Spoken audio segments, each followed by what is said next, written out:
नमस्कार, मैं डॉक्टर शिवशंकर सोनी। आज हम चर्चा करेंगे कोरोना के अगेंस्ट अपनी इम्यूनिटी को बढ़ाने की बात करेंगे, जो कि पिछले वीडियो में हमने चर्चा की थी कि इस कोरोना के प्रति हम अपनी इम्यूनिटी को कैसे बढ़ाएं।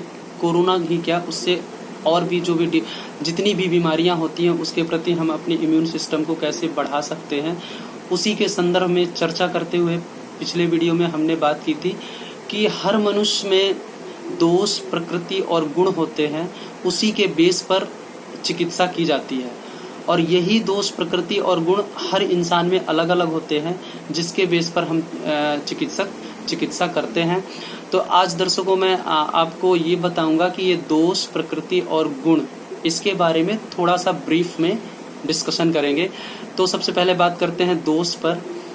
हमारे शरीर में 3 प्रकार के दोष होते हैं, वात, पित्त और कफ। सबसे पहले मैं आपको बता दूं, दोष इनको इसलिए कहते हैं, जब ये साम्यावस्था में होते हैं तो हमारे शरीर को पूरी तरह से संचालित करते हैं और निरोग रखते हैं। वात, पित्त और कफ सामान्य अवस्था में है तो शरीर को निरोग रखेंगे, लेकिन जब ये विषम अवस्था में होते हैं तो ये हमारे शरीर में कई प्रकार की व्याधियां उत्पन्न करते हैं। पूरा शरीर इसी से संचालित होता है। फिर इसके बाद आते हैं दोष के बाद प्रकृति।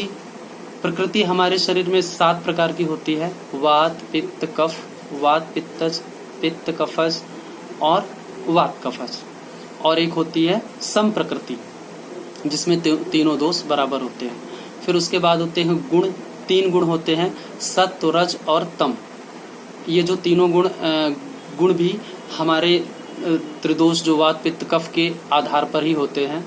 फिर इसके बाद होता है हमारे शरीर में धातुएं 7 प्रकार की होती है, जो कि हमारे शरीर का पूरा निर्माण इन्हीं धातुओं से होता है। तो हम चर्चा करेंगे त्रिदोष पे। तो सबसे पहले मैं आपको बताऊं कि वात जो होता है, ये हमारे शरीर में जितने भी प्रकार के मूवमेंट होते हैं, जितनी भी प्रकार की हमारे शरीर के अंदर गतियां होती हैं, वो सब वात के माध्यम से होती है। वात ही संचालित करता है और सबसे प्रधान कहलाता है। फिर पित्त जो होता है, हमारे शरीर में जो हम खाना खाते हैं, जो भी पाचन क्रिया है, उससे संबंधित जो भी क्रियाएं हैं वो पित्त के द्वारा होती हैं। और तीसरा है कफ। हमारे शरीर को स्थिरता, मजबूती और बल, ये कफ के द्वारा होता है। और इनका स्थान बताता हूं मैं आपको कि नाभि के नीचे का स्थान वात का होता है, नाभि और नाभि के आसपास का स्थान पित्त का होता है, और नाभि से ऊपर छाती और सिर का स्थान कफ का होता है। तो ये हमने चर्चा की है त्रिदोष पे। अब इसी के आधार पर ही धातुओं का भी निर्माण होता है और इसी के आधार पर दोष, प्रकृति का निर्माण होता है और इन्हीं के आधार पर गुणों का निर्माण होता है। तो जो प्रकृति है, हर इंसान की अलग अलग होती है। इस प्रकृति पे हम अगला जो हमारा वीडियो बनेगा उस पे हम प्रकृति और गुण पे चर्चा करेंगे। तो आज के लिए बस हम इतना देख लें कि ये तीनों दोष के आधार पर ही।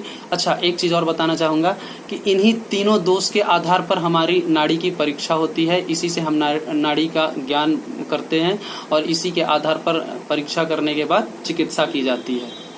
अब नेक्स्ट वीडियो में हम आपसे चर्चा करेंगे प्रकृति और गुण के बारे में। धन्यवाद, नमस्कार।